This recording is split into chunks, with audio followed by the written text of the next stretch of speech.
Hi, my name is Zach Everett. I'm the Director for Youth, Young Adult, and Campus Ministry for the Diocese of Corpus Christi. And I just want to talk to you about some ways that I've learned to better evangelize with technology over the last 2 weeks, really. I think I was doing some of these things before. However, so much I've learned in this 2 weeks. I think for me, like one of my goals for doing diocesan ministry was I wanted to not focus so much on large events, but really focus on small, like parish events and really helping parishes better evangelize and reach young people. Because I saw, like, yes, large events are good, but I think small events are even better. So we were, creating all this content, and all those things are good, but I want to talk about those, but as well as some other ideas that I think where you as a parish youth minister can be more effective in youth ministry by using the online medium and using things like technology to help you better evangelize. So what are those things, and how can you do those things better? All right, so evangelizing with modern technology. Where are teens at? How much are they using technology actually? When they're in school, normally, they're typically using the online medium 5 to 8 hours a day. And obviously right now, there's a lot more of this going on because they don't have school, and so they're online even more now. Like all of these numbers are going to be up way higher than than normal, but this is the average, right? And so texting 20%, internet 24%, gaming 18%, TV 24%, and video chats 5%. So they're obviously doing a lot of things online. Now, how are we as youth ministers using the online mediums like social media and texting and all these other things? On average, I would say typically we're just doing it to promote our events, right? We're just telling them, hey, we're doing this thing, come to my thing. Now, that's not a bad thing to be doing. However, it's maybe not the best thing to be doing either, right? I think we can learn a lot from YouTubers, especially gaming YouTubers, because they're doing things to really engage their audience as well as create a community. And I think this is a really important thing for us to realize, because so often we're just trying to promote our stuff as opposed to engage and create a community. So what are they doing? They're doing a ton of stuff, and some of the things that I really like that they're doing is they're doing like games. And not like obviously they're online gamers, but they're playing games with the people who are tuning in to join them. And so what does this do? It engages people. It makes them more interactive. It makes it to where, they're doing things with the people. Also, if you watch these streamers, like almost every person that comes on, they're announcing that person like, hey, welcome, so-and-so. Hey, little Johnny, we're so glad you're here. Thanks for tuning in. You've been, watching us for 8 months now, all this different stuff. And you see these things happening. If you tune in and watch some of these things that are going on. And this is how people feel connected. And really, and it's so interesting, is young people, they want to stay connected with with other young people. And we know this, right? We know that they want to, and they also want recognition, right? We've talked about, like ad nauseum probably, like how much young people want to be noticed, especially online. But what are we doing to notice them? Right? Instead of just pushing our content, we need to be finding ways to actually engage with them in a better way. So what can we do to make it a little bit more effective? Well, the slide I just had up a second ago, I talked about doing maybe an online game night. There's this thing called jackbox.tv that you can check out, and they have tons of amazing games. Some of them are paid, but they're not super expensive. And the reality is you can use this to maybe have like a Zoom meeting or something like that, to like engage with people in just a fun way. One of the things I think that maybe we mess up on when we're trying to evangelize online is that all we talk about is faith-related concepts. And that's not, obviously we want to talk about faith, we want to talk about Jesus, we want to proclaim the gospel, and those are all great things. However, if that's all we do, I think sometimes people want to just tune out of that because they're not being engaged as a person. And so we want to find ways to engage them and do things that they enjoy and that we enjoy as well. For me, I love games. And so hey, let's get online, let's play some games. And because I think that's a really great way for us to do some creative and fun things online.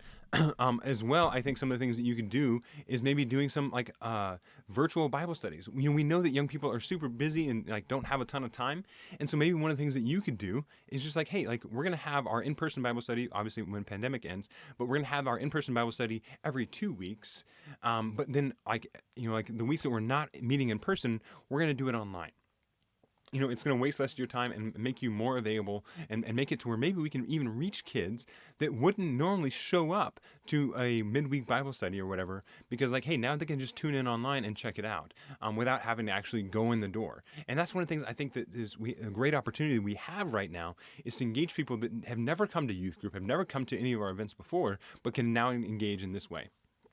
Something else that I think you could do: online watch parties. Netflix released this cool thing where you can like stream a show or a movie and then watch it together with your friends. And so find a way to do that, because that's pretty awesome. Like maybe watch a movie together, and then you can comment and be talking to kids while the movie's going on and see what they think as well. And for me, the thing that I think this is so important for is like a streaming party is great for like actually like watching content, like all these YM live streams are going on right now.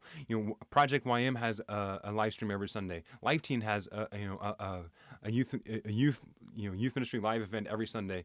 Many dioceses like our own are doing YM live events every week. So instead of just saying hey, watch this, it's like, hey, come watch this with me. Let's talk about it. Because I think that's a way that we engage people the most. Also, like you can do like online prayer tutorials. Teach people like how to like meditate. Teach people how to do Lectio Divina. Right now is a great opportunity to do like the Divine Mercy Chaplet every day.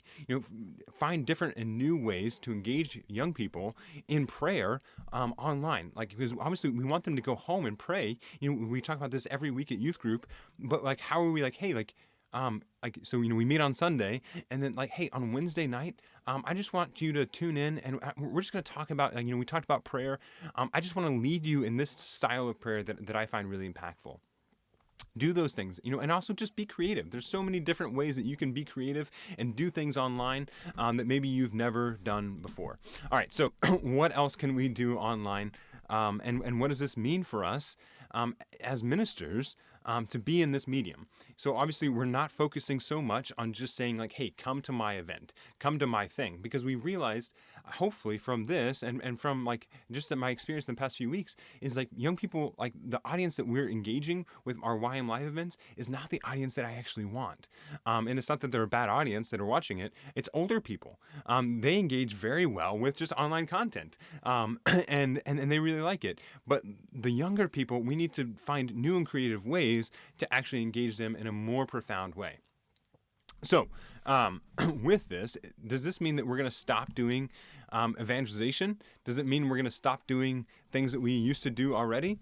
No, right? So it doesn't mean we're going to stop doing in-person ministry, but it means that we're going to find new ways to be creative and to do things that we've never done before, because it's so important right now, as well as always, to engage people that are never going to come in the door, but also to invite them after we've met them online. I met this guy a few months back at a conference, and he's actually a Catholic social media influencer. He's a great guy, and we talked a little bit, and one of the things that he said is like, most of the time I meet people online first, and then I meet them in person. And so like, how are you meeting people online and then inviting them to meet you in person? I think that's a great opportunity that we can do those types of things, engage with people online in a way that's non-confrontational, in a way that's engages them in a really simple and easy way, but it's not scary for them, right? It also like what this doesn't mean is that we shouldn't promote our events online. I think we should still promote our events. We want people to come, but it's more of an invitation, right? Like, it's like, hey, like just so you know, we're doing this event, and again, like use Instagram stories, use the things that like they're engaged with. If you look at Instagram right now, like if you look at like teens pages, they don't have that many pictures on their feed, but their stories are full of different things. That's where they're really being engaged. And so like, we should be in that same place because that's where they are. And so doing those things, types of things, maybe recording a short little video, encouraging them to come to our actual events and the things that we're doing. And the last thing that this doesn't mean is it doesn't mean that we stop proclaiming the gospel. So like one of the things that we've done recently is, we recorded a video for every day of the Triduum, and we had a holy hour on on Holy Thursday. We had a short reflection video on Good Friday, and then we had a short reflection video go out on Holy Saturday. These types of things are so important because like we obviously want to proclaim the faith, we want to proclaim the gospel, we want to proclaim what's happening in the church, and so that's something we're doing as well. But it doesn't mean that we stop engaging people just on a personal level. And I think that's where we really have to work and put in a lot more effort in our ministry to do those types of things. All right, so what do I want you to do? Well, really, it's quite simple. Over this next week, what I want to challenge you to do is find a way, whether it's a game, whether it's you watch a show together, whether it's you watch a movie together, I don't care what it is. Find a way to engage young people, whether it's an online Bible study, whatever you can do, whatever you can manage, or a hangout, I don't care. Find a way to engage young people online in a way that's non-confrontational, and they can join in and really engage in conversation, engage in sharing memes or just having fun, because I think that's the way that we can really learn how important this medium really is. So this week, find one day, maybe 1 hour, that you can do something online and invite young people to join you in it. Something that maybe you enjoy, and then do that with them. So find one thing, do it with young people this week. Thank you very much. God bless you.